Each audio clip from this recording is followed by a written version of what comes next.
We start with a quote from Nelson Mandela. Nelson said, "It is most unusual to return to a place that has changed in ways you yourself have altered." Quite a profound statement there, but what we're thinking about really is the world, the school, our communities, and how much they've changed in the last few months. We're returning back to what we know is familiar, but it's not. It doesn't feel the same. It doesn't look the same. And it's now about that process as we go through this transition in which we try to re-navigate, if you like, where we were and where we're heading.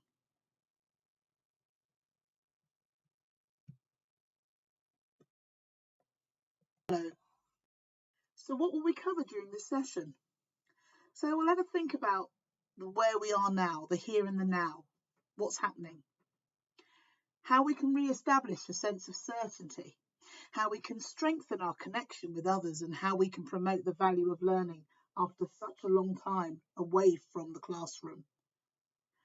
Acknowledging the past few months and allowing others to value their voice is crucial. And we'll also have a think about next steps. Now, all of these factors are just as relevant for you as teachers, as well as the pupils that you serve. And a question for you may be, have you been able to address these factors during lockdown?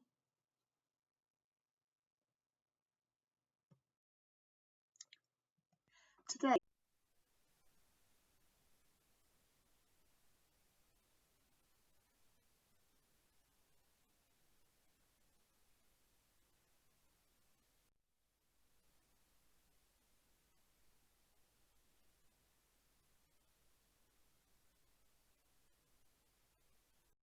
where are we right now?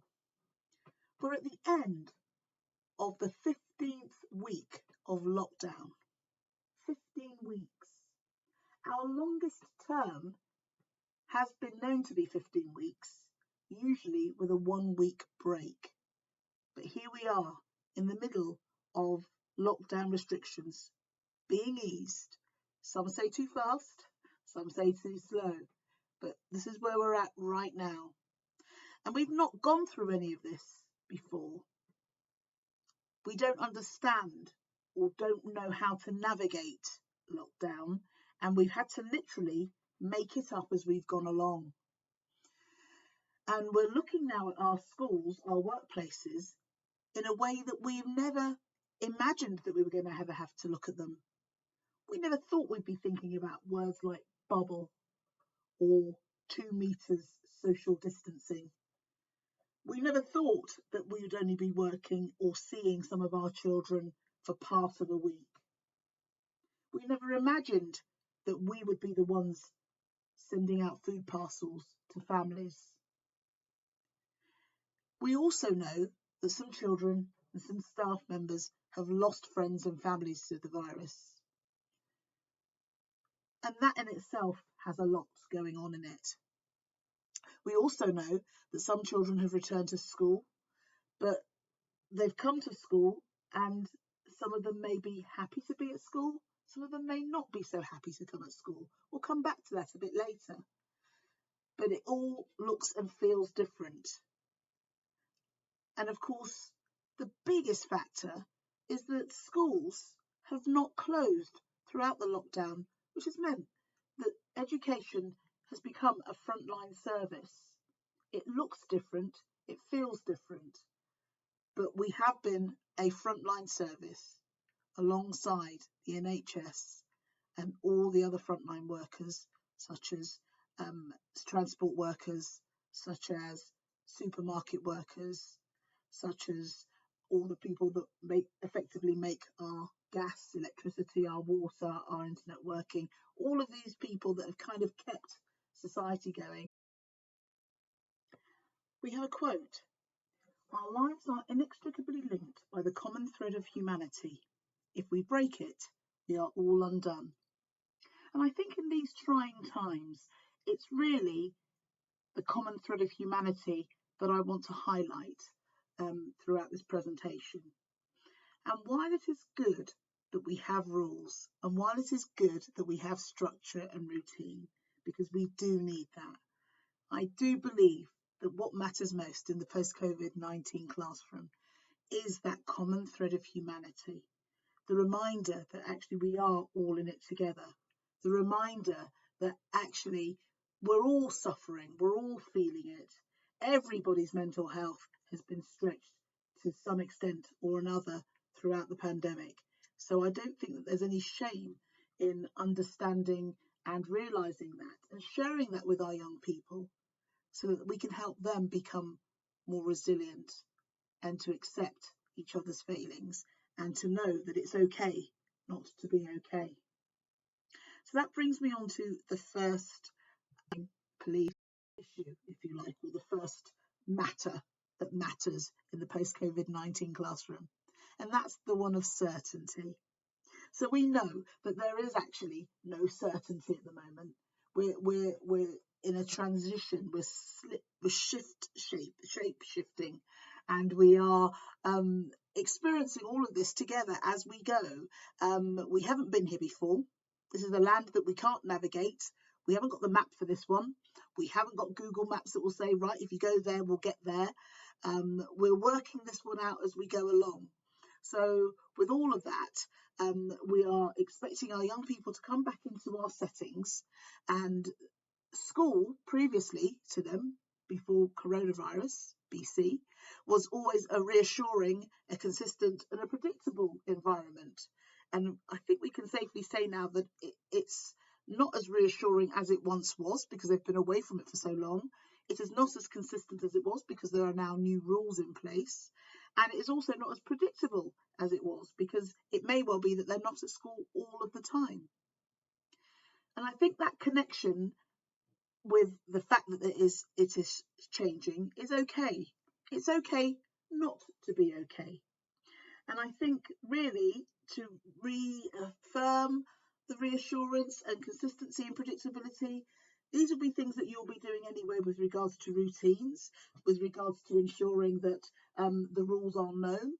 And we are blessed with the fact that children are usually very quick to get used to new rules, which is great.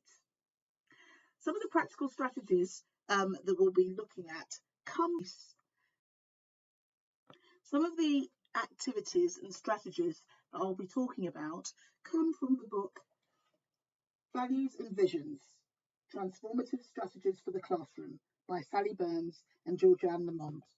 So I will not necessarily be talking about every single strategy that I have listed, but I can thoroughly recommend the book and can thoroughly recommend that you maybe look at some of these activities and some of these strategies that can help you in your thoughts about certainty and the different other matters that I will address.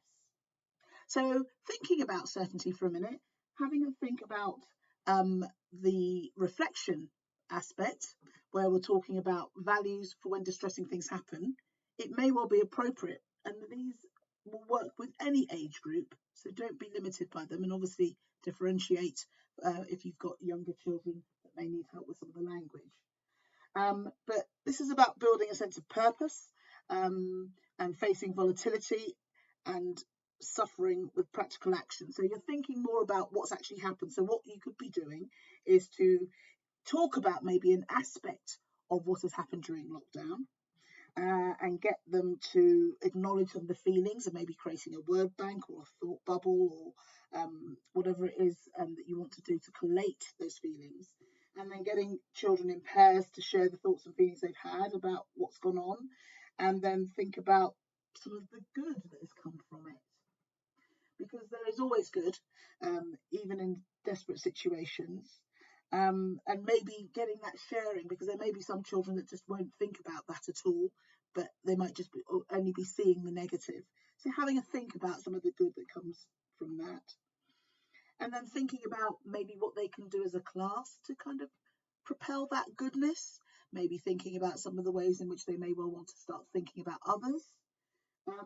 I think that's really an important thing to do, to have a chance to think about and express some of the thoughts that may be coming from this particular space that the children are in at this time.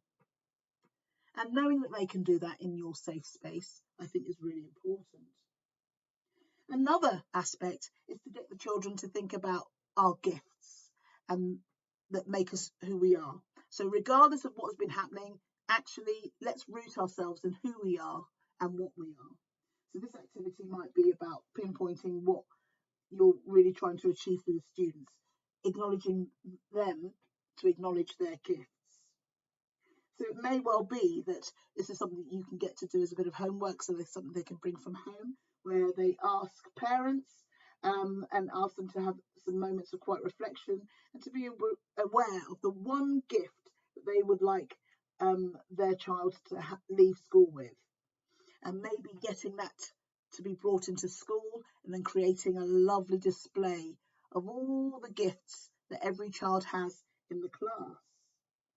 And I think really just to think about, what it is that they are and what they bring to the world.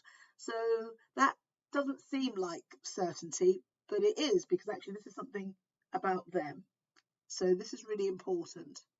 So I would suggest that these may be 2 of the 4 activities that I've suggested that may well be helpful about re-establishing certainty and really thinking about the routines that you can establish, and also a lot of the non-verbal things that you can do. So obviously touch is out because we can't do that, and we can't really high-five even anymore, those types of things. But what we can do is to really think carefully about some of the non-verbal things, so the smiling or the gesturing that can be done, and maybe establishing some new gestures, some new ways to use our eyes to kind of create that "yeah, I'm okay" signs and symbols that can help in the classroom, or even using good old-fashioned cue cards as well, because sometimes the oldies are the goodies, aren't they?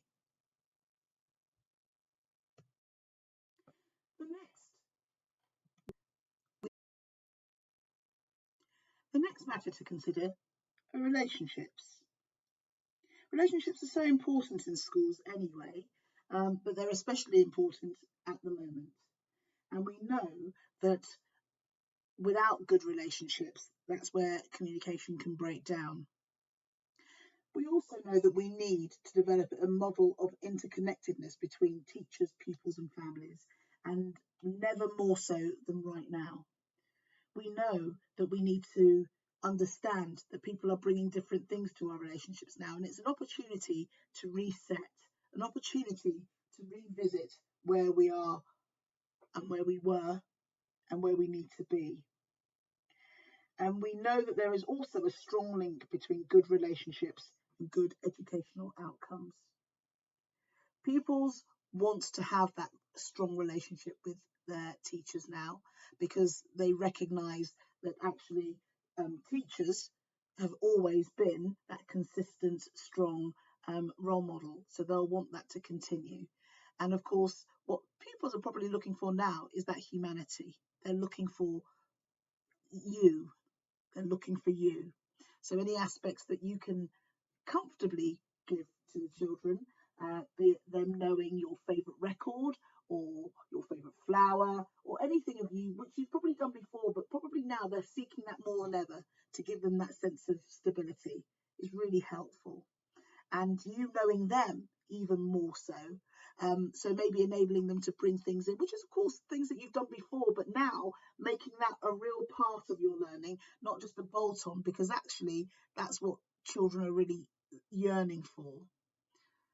Parents' newfound respect for teachers, I think, is definitely in the game now. But I think what's really important is understanding now that if your relationships with parents has possibly been terse or a little bit tricky, it's a chance to reset and to start again. There will always be those parents that are hard to reach, but I think understanding now that the relationship is symbiotic and that actually we need each other is really key. Good well-being within the schools means that actually you're giving out a lot more positive energy in the way of how you deliver and what you deliver. So relational dosing, which simply is the aspect of being able to look after one another within the school, is really key. Be it through WhatsApp groups, be it through FaceTiming, maybe be it through whatever it takes to enable colleagues to kind of come together. And well-being is really, really key.